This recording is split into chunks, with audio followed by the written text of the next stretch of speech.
I'm Mason Mount. You're listening to the London is Blue podcast.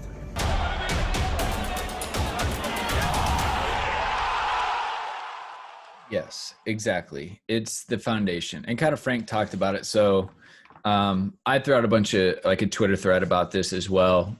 To give it context, right, is my initial reactions as the season literally ended today. So no new signings. Yes. Kovacic went from on loan to permanent. Okay. Christian Pulisic was signed in January, loaned back to Dortmund. Okay. So they're kind of new. Frank, this is his second year as a manager ever. First year was in the championship, immediately went to a Champions League team. You don't see that ever. Key players like N'Golo Kante, Christian Pulisic even miss significant stretches of the season. But it's hard to really count anyone else than N'Golo Kante with the impact that that man can have. Our best player left the club. Eden Hazard left to go to Real Madrid. And then he literally had to put trust in young players. Tammy, Mason, Fick at the beginning of the season, Reece James, Billy Gilmore towards the end of the season. And he was able to connect with them to build the confidence and trust so that they could go out and do what he knew they could do. And then he had to deal with juggling the Premier League, the Champions League, the League Cup, the FA Cup. Didn't have to do that last season. Last season, they had the FA Cup. They did the League Cup, but the Champions League is a whole nother thing. And not only that, we made it to the knockout rounds. And then that story, we'll just stop talking about that for now. And then lastly, he had to make some big personnel decisions. There was times when his players that he usually relied on couldn't be relied on. And then the whole big kind of goalkeeper, I don't want to say saga, but constantly deciding who should be in net. No coach or manager wants to do that. And he's pulled club record signing Kepa out multiple times. And lastly, I'm happy to pass to you, Nick. I put this on my tweet is that, look, Frank managed this team on pure meritocracy. Nick's talking point all season, and rightly so. Yeah, go. Cross that off your bingo card if you had meritocracy. It's a big one. Take a drink? Yeah, everyone drink. The big one for me this season was the injuries, right? Once you know that you're going to lose Hazard, once you know that you can't make signings, those are kind of givens in the equation, right?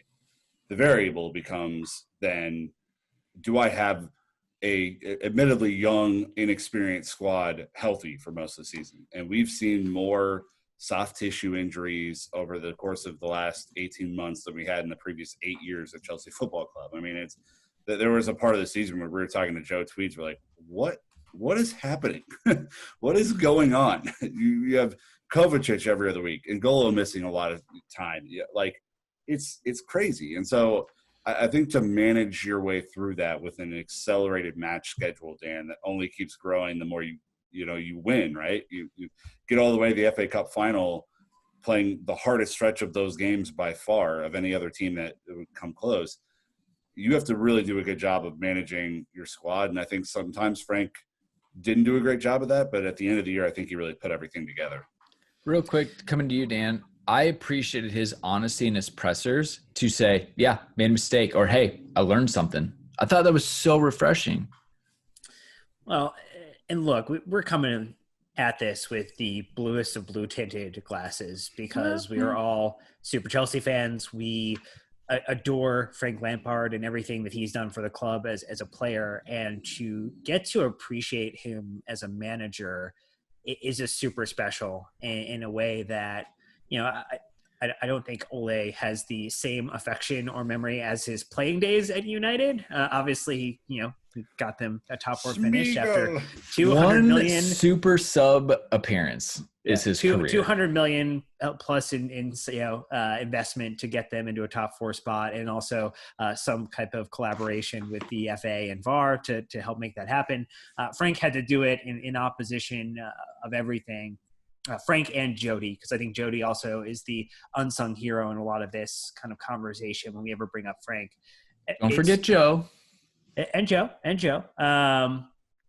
It's just special. Like, this is going to be a season, even though, we didn't win the league.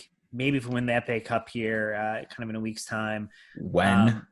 When we win the FA Cup, it's going to be special. It's going to be one we remember for a really, really long time, because there's just so many things narratively that tie back to what it means to be Chelsea. The whole "it's a Chelsea" thing, the branding, the pride of London. Like, this is absolutely just a storybook in a way. And I think rightfully so. Next season, the expectation is going to be higher, but that's okay, because the expectation always increased for Frank over the course of his career, and he always met it and exceeded it. And so that has me super jazzed for what this means for next season. Jazzed. Yeah, he talked about in his post-match presser too. They essentially limped across the finish line as far as expectations go. And he said, but hey, this is where we build from. And I'd much rather build from this position than further down the table, like other teams have to. And so, he understands, and I think the club understands each other so well. Frank understands the fans. He understands the players. He understands the academy. It's like this perfect storm as well that I can't remember. I think I was listening to the Telegraph podcast, and they essentially said, like, no big-time manager was going to take that Chelsea job. You couldn't sign anyone. You lost Eden Hazard. Who's walking in there going, oh, this will be great. Yeah, this will definitely help me raise my profile. And so it's kind of this perfect storm of an opportunity for Frank to come in and have a chance to learn and grow. And he did a lot of that. And look, there have been times, we put out a video. It's like, who has Frank developed as a player? And we kind of went through and talked about that. And so, again, I just think that not only is he learning to develop the players, he's learning his play style. He's learning how to navigate the Premier League.